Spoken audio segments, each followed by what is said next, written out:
Good evening, everyone. How y'all doing this evening?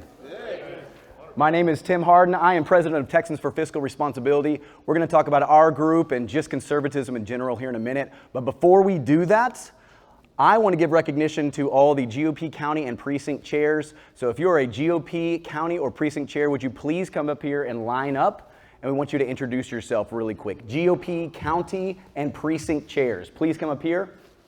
I'm going to leave the microphone right here and just let y'all line up. Put it down the other way. Magic.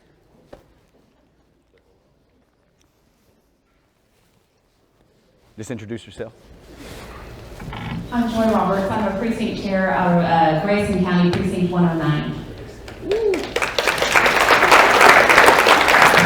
I am Jill Glover, and I am a precinct chair in 00. Well, I'm sorry, y'all. Come on through. Come on through. I'm also your I'll state get on back. Republican Executive Committee woman for Senate District 12.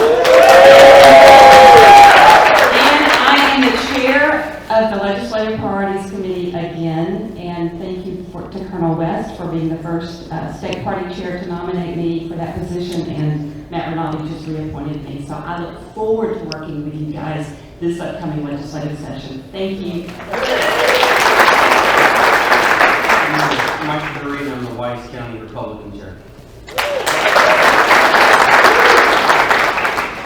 I'm Amanda Hopper. I'm the Wise County Precinct 3 chair.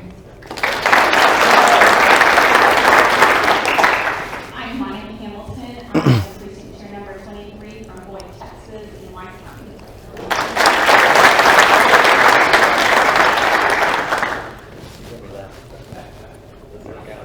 I am David Wiley. I'm precinct chair in Argyle, and I also serve with Jill as the SREC committee man for Senate District 12. And I'm going to be working with her on the Legislative Priorities Committee as the chair of the subcommittee for banning Democrat committee chairs. Yes.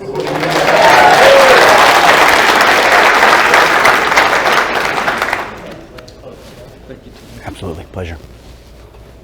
Hi, I'm Gloria McDonald. I'm the precinct chair in Hardin, Texas, number 4207, and I'm also the president of Denton County Conservative Coalition. I'm glad to see so many faces.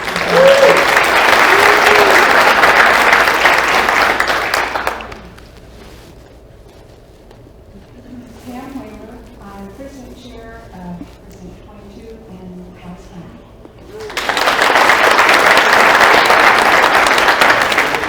Hello, I wanted to go last because I am not a precinct chair. I am a former Denton County Republican chair for 14 years.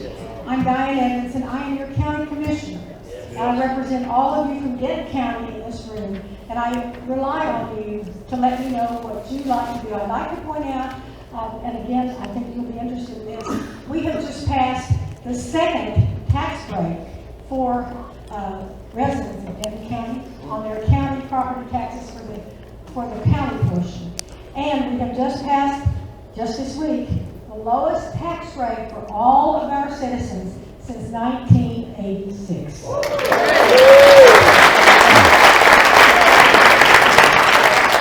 Thank you, Chief. I'm not a precinct chair. I just wanted to tell people this. I think they know. This is not political.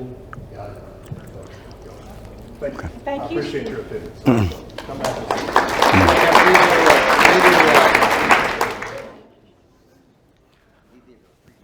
All right, next we are going to recognize elected officials. We are not going to have you come up here. If you would just stand up if you're an elected official and just say your name and your position, we will recognize you here. Are there any other elected officials? All right, well, we got the one. Quickly on that, since you mentioned the local taxes, I'm not exactly sure what's going on in Denton County, but how many of y'all are familiar with the no new revenue rate? The no new revenue rate, okay. Right now there is a lot of cities, and like I said, I'm not sure what Denton County has done or Denton City has done, but if we do not lower the rate to the no new revenue rate, most of the major cities in Texas have said we're lowering rates, but if we're not going to that no new revenue rate, they're actually saying, hey, we lower the rate, but we're actually raising taxes, okay? So I'm not sure if they did or not, but I just want to be clear. It's one thing we've been writing a lot about. There's a specific rate. If you lower it to the no new revenue rate, it means exactly that. It actually is not a tax cut. It means your taxes will stay the exact same If it's above the no new revenue rate, your taxes will go up. And so make sure and check and make sure that your local subdivisions are lowering to or further down past the no new revenue rate. All right, y'all? Okay, so upcoming events, I believe September 21st, we have Denton County Republican Women meeting. On September 19th at 6, we have the Denton County Conservative Coalition meeting. And on Tuesday, September 20th, we have the True Texas Project Denton meeting. So y'all check. We have a website here, robsonconservatives.com/events. Y'all get on there and check. And don't just stay here in your little community. Get out there and mix it up with other conservatives, and let's really start making a movement in the right direction. So I'm quickly going to talk about the state of politics in Texas. But first, I want to talk about our organization and who we are. How many people have heard of Texans for Fiscal Responsibility in here? Okay, about half. Not bad. That's more than most. So Texans for Fiscal Responsibility, it is essentially two people. It's myself, Tim Hardin, president, and my executive director is Jeremy Kitchen. Both of us spent a combined 15 years in the state capitol as chiefs of staff working on policy. Both of us left. Jeremy spent a little bit of time at TPPF, which is a Texas Public Policy Foundation. It's a big conservative think tank. He joined us at the beginning of the year. And so you are looking at Texans for Fiscal Responsibility right here. We have work up to our ears, especially the closer we come to the legislative session. I'm not going to read our mission statement, but I want to tell you what we're about. Essentially, we are an educational and transparency organization. We have been around since 2006. We were actually started by Michael Quinn Sullivan, if you've ever heard of him before. He is with Texas Scorecard now. And the group was actually started advocating for one specific reform. And the specific reform was to put in a spending cap on our budget. They would tie our budget to population plus inflation. After 15 years, that finally passed this last legislative session. So it kind of gives you an idea of how long sometimes it takes to pass policy. And I was actually talking to Michael about a month ago, and he said, you know, if they would have just given us that reform, he said, I would have shut the organization down and just been done and gone home. But I'm assuming they're regretting not doing that, because now we've grown into a lot of different groups with that original group. We, however, do one specific thing. We have what's called the Fiscal Responsibility Index. And what the index is we score state legislatures, specifically the House and the Senate, based on fiscal issues, or maybe a better way to describe it is size of government issues. So taxes, the budget, we even mix in some election integrity and border security, because obviously that affects our pocketbooks as well. We typically score about 100 in a specific chamber in a specific legislative session. Our next session is coming up in January of odd years is when we go into session. We also do a weekly email called the Fiscal Note, and we just try and provide education and transparency to the voters. We are in business to serve voters and taxpayers. We are not here to serve legislators. As a matter of fact, most of them don't like us at all. If you ask them about us, they're probably not going to have a very good opinion of us, because a lot of them don't score very well on our index. Now, the index, the way it works is we let legislators know ahead of time. And so when we have a bill coming to the floor for floor debate, we will send a notice out to the legislator themselves, every single member of their staff. We post typically the day before, or at least morning of, on all social media. We send an email out to all of our subscribers. So we are trying to be as transparent as we possibly can. We're not surprising anybody. We're trying to say, here's why we're supporting this particular policy. Here's why we're supporting or not supporting it. And we leave it up to them on whether or not they're going to vote as a conservative or not. And so if anyone ever says that, we're rigging the game, that is not true. If you actually follow us, and we have the Fiscal Note, if you join and subscribe to the Fiscal Note come legislative session, you will get all of those notices. So you'll know what bills are coming to the floor, what we're voting on, why we're scoring it the way we're scoring it, and just once again, trying to shine a flashlight in the dark corners of the Texas Capitol. That is our function. So I highly recommend you subscribe to us. We do a weekly email right now. Once the session starts, we'll probably do maybe one or two, just because things get a little bit busier in Texas once the legislative session actually starts. So quickly, I do like to break down the index and the last one. So here is the averages for the chambers. Now, keep in mind, this includes Democrats, and so they pull the average way down. A lot of them score in the 20s or even teens. So the overall average for the legislature as a whole is at 40. The Senate is typically way better than the House, and we'll talk about why here in just a minute. They're a 50, and the House average is 38. We are going to talk about our representatives. We have Mr. Lynn Stuckey, who has scored a 51. This is an A through F grade, so he is failing. He has been, I think, failed both of his legislative sessions he's been in there. If you're curious why he scored that way, you can go to our website and click on the index. You can look at every single vote that we scored, why we scored it the way we did, and like I said, we're completely transparent on that. The senator who is now retired, Senator Jane Nelson, she was a 66, which it's about middle of the road for the Senate. The Senate is considerably more conservative than the House. Like I said, we'll get to that here in just a minute. She has retired. We do have Tan Parker, who is on the ballot in the general. He has been in the House for quite some time, and he's averaged in the 60s and 50s as well. Once again, if you're curious why he has that score, I highly encourage you to go to the index and look at the votes. We break it down in simple language that's not legalese, you can understand. The basic premise that we operate on is that if it grows government, or it hurts election security, border security, or hurts our pocketbooks, we are against it. We operate in the premise that government is already too big. If you call yourself a conservative, then we are for small government. And so if we consider, thank you.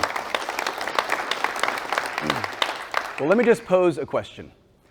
How many of y'all think the government is too big?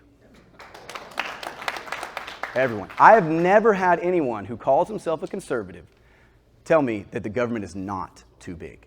And so if we concede that the government is too big, both on the federal and the state level, then why are we growing it at all, even 1 inch? And so this is the premise we operate on. This is how we score our bills. If it grows government, if it adds taxes, or if it increases programs bigger than they currently are, we will oppose it. If there is a policy we want to advocate for that maybe needs tax dollars, then we would say then you need to take out something else from the budget and do an even swap, because we are required to do that in our own personal budgets. If we want to fit something in, then why is the government not doing the exact same thing? Every time they add and charge the credit card, we ultimately pay the price in higher taxes and a bloated government. So let's quickly talk about the current state of politics right now on the nationwide level. I don't know if y'all saw this speech by Biden. I'm telling you right now, we laugh, but it was honestly the most terrifying thing I've ever seen. I've never seen such a polarizing speech in my time, and I haven't been around as long as some of you, but in the last 20 years or so, it was just wild, absolutely criminalizing the other side and targeting the other side. It was scary stuff. And so on the federal level, obviously we have massive corruption. We just had our latest CPI that came out. Of course, if y'all are in the market, you know what happened when it came out. I believe we're at 8.5 last month. It went down to 8.3. They were expecting 8.1, and so there was a big miss. Another thing is core inflation, which is, you have energy that basically has been pulling inflation up. Well, now energy has come down, but core inflation has continued to rise. And so we're in big trouble. We've had bad monetary policy and bad policy from the Biden administration. And of course, this ultimately affects us on the state level. We're really limited on monetary policy and what we can do, but what we can do is taxpayers who are losing their income and the value of their money in inflation are also drowning in property tax debt, in all the taxes we put on things like gas. And so on the state level, there is a number of things we can do to give relief to taxpayers. And so that is what we're going to talk about next. Obviously, we had the DOJ weaponization against Donald Trump. I believe there was 40 subpoenas that went out recently. It is absolutely a witch hunt. It is absolutely the KJB is really what's going on here. It is terrifying. And so if this is not the time to stand up and fight, I really don't know. We have kind of been complacent on the right. We have been complacent playing defense, and the left has been on attack for decades. And it is time for the right to stand up and start pushing back, and that starts in our own house, in our own party. We got to clean up our Republican Party. We have to have conservatives that are America first, that are for a secure border, that are for sane fiscal policy, and are for traditional Christian American values. And we need to hold them to it. Of course, we have complete media corruption. As a matter of fact, the media that we know, traditional media, is crumbling before our eyes because it is so corrupt and so untrustworthy. A lot of news is actually going to alternative media. And then we have moral decay, just widespread. And I can say a little bit about that. So, have y'all ever heard of the Overton window before? Okay, some of you have. It's a very, very important concept to understand in politics. The Overton window is essentially this window in which elected politicians or lawmakers are safe to operate within. So it's basically policies that they think it's safe to talk about without risking getting unelected, okay? And outside of the window, you have the left and you have the right, and you have a spectrum of, kind of, okay, that's a little crazy, but I don't want to talk about that. And then you have unthinkable policies or unthinkable cultural things. So the left has been pulling through media and entertainment and controlling our culture for decades, pulling that window right. How many of you 5 years ago would have thought that we would have seen drag time, story hour, or drag shows with kids present just 5 years ago? What we're seeing right now in society is it's exponentially getting worse, and it is a direct result of the culture war. I believe it was Andrew Breitbart who said that policy is downstream from culture. The policy we get is a direct result of the culture itself. On the right, there's a number of different ways we can pull the window back. One of those ways is by getting involved in entertainment or alternative news. You're seeing a number of people, if y'all are familiar with Ben Shapiro and the Daily Wire, this is something they're doing. They're creating an alternative form of entertainment and news. I highly recommend that you vote with your dollars and support people who are trying to pull us back in the right direction. We might not ever get back here, but we certainly need the window pulled as far as we can, and it is a good jerk to the right. And we're going to do that by bankrupting companies who are woke, who are supporting agendas that are against America. I highly recommend you invest in people who are advocating to change our culture. And the last little bit there would be, if you've never heard of the app called Public Square. Have any of you ever heard of that before? It's an app that has been gaining traction. It's on both iPhone and Android. It basically has businesses that sign a pledge, an America First pledge, that are around this area. You can type in your zip code, and it shows you which businesses you can frequent to vote with your dollars and give them business to keep them afloat and let everyone else go bankrupt and close. This is a good way. Public Square. Public Square. You can look it up on the App Store or on the Android Play Market. And finally, I'm going to say the best and most effective way to change our culture is the gospel of Jesus Christ.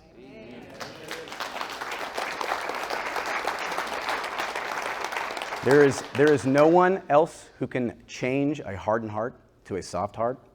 I would assume most of us have a story of when that happened to us. We need to start talking. When we talk politics, I see a lot that we talk politics and we mention Christ, but we forget to talk to our neighbors and even our political enemies about the good news of the gospel.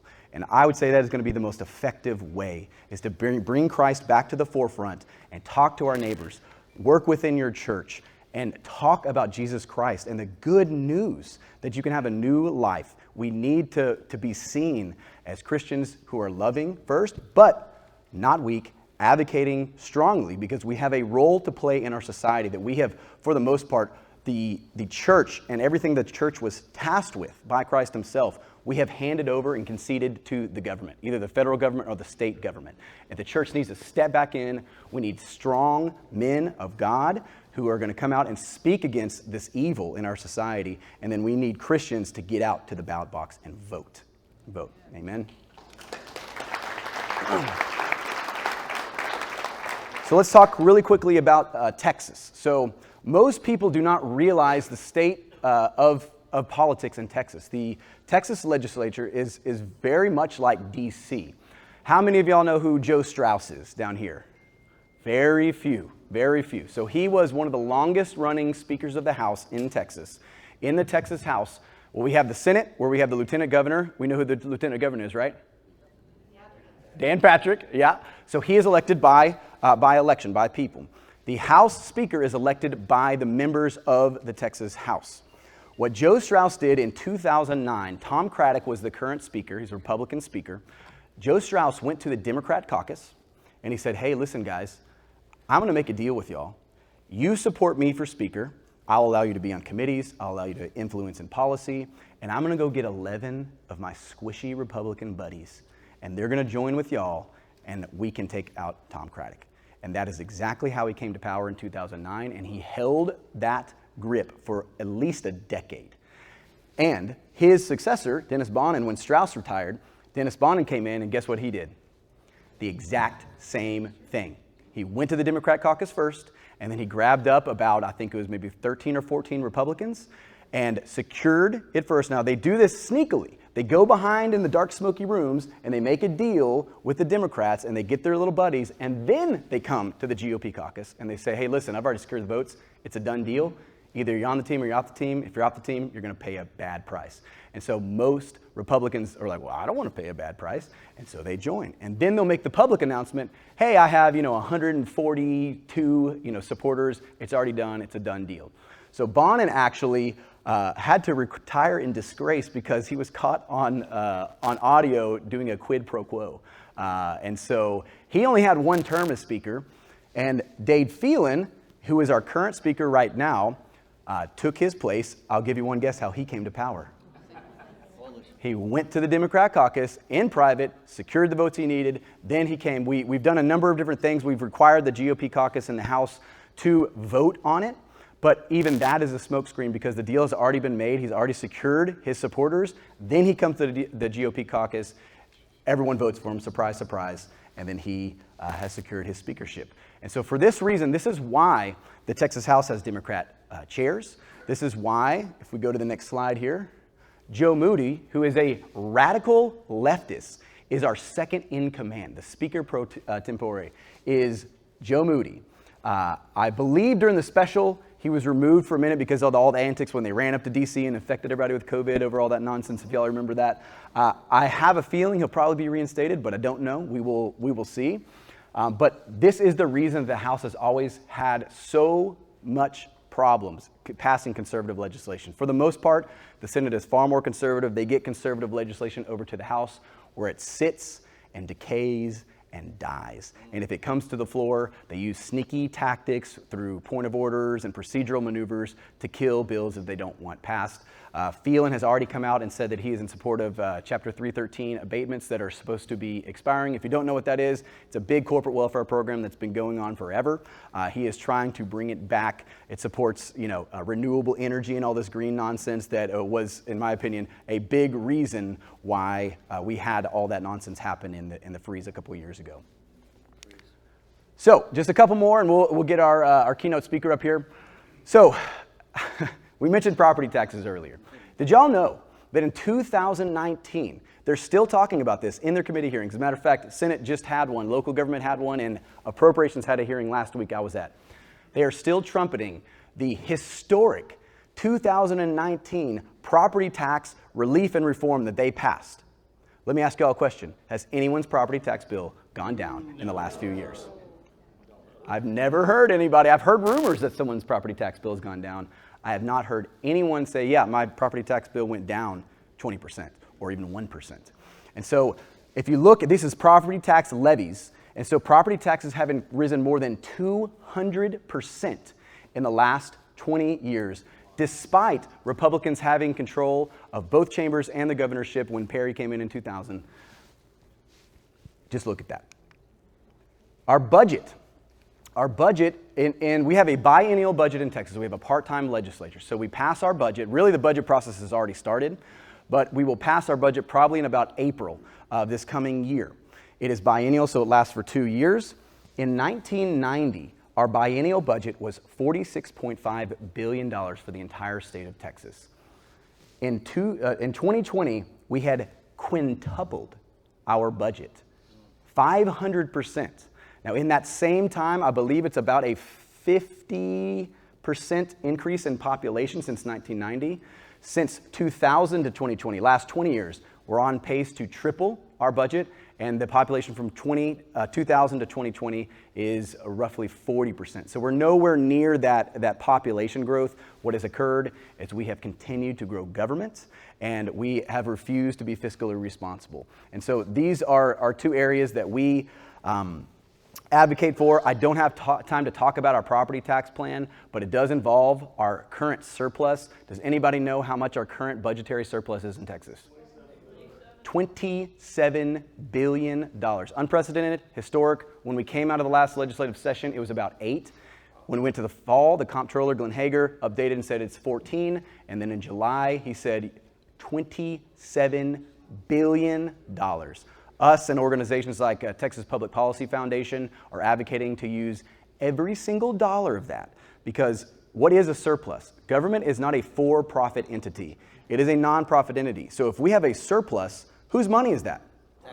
It's our money. That's right. It should go directly back to us, and we would advocate in the form of property tax relief through school M&O compression. I would be happy to come out here and talk about that in the future. We just don't have enough time tonight. I want to make sure we have enough time for our keynote speaker. Moral decay. Did we know that just down the road in Roanoke, Texas, just a week or two ago, we had one of these drag time story hours or drag show, whatever it is, with kids. You had a bunch of these Antifa fascists, because that's what they actually are. They're fascists, even though they say they're anti-fascists, standing masked, with guns protecting these groomers from indoctrinating our children. This is going on, and our officials, our local officials, are doing next to nothing about it. Our state officials are doing next to nothing about it. We had a lot of problems with the gender modification issue this last go-round. It was held up in the House. Yet again, we don't have time to talk about that tonight, but I'm happy to come out here and talk about that in the future. Of course, we have all of these trans grooming books in Texas public education right now. There have been some major wins on school boards across, so there's reason to be encouraged. We have got these books removed out of a number of different education, but this is not just happening in Austin. This is happening all over the state of Texas. And of course, I mentioned the gender modification ban. They got it over from the Senate. We couldn't get it across the finish line for a number of different reasons, and I would say they're shady reasons. It should have passed easily in the Texas House. So, to take away, Republicans have controlled Texas for over 20 years. Most Republicans in Texas are very similar to Republicans in D.C. They campaign as conservatives, but hold hands with leftists in Austin, and they largely ignore the Republican Party platform of Texas. When I was in that building as a legislative staffer, and we would even mention the Republican Party platform that thousands of delegates spend an insane amount of time crafting, they laugh. They laugh at the platform, they laugh at the priorities, and it's a shame. We have to hold these people accountable. The main way we do that is going to be through elections.